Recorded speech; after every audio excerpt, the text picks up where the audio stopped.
Introducing a paired solution to the primary challenges in the wind industry today, the Department of Energy has recognized a need to increase the coefficient of power by increasing tip speed while decreasing noise and blade loading.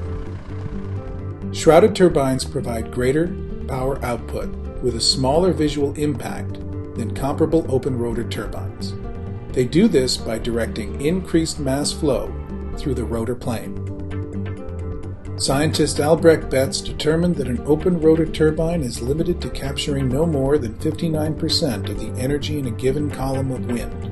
This is because the wind hits the rotor plane as an impediment to the flow. Some of the wind flows around the impediment.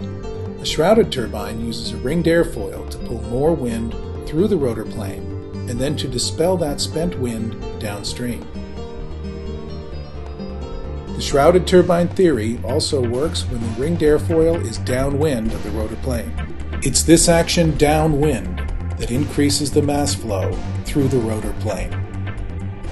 Shrouded turbines are heavier than open rotor turbines, more expensive, and they create a large amount of drag force that results in stress and strain on structural components. The ideal turbine will provide all of the aerodynamic benefits of a shrouded turbine without the weight and mass of the shroud. The Keeley Virtual Shroud Rotor is a rotor blade that maintains the contour of the shrouds at the blade tip. Viewing this contour as a homogeneous annular form, the effect is a virtual shroud, providing the aerodynamic effect on the flow through the rotor plane without the expense and mass of the shroud. Each blade carries only the part of the shroud needed to bring greater mass flow through the rotor plane. A semi-shroud is a portion of a ringed airfoil surrounding the lower 10 to 50% of the rotor plane.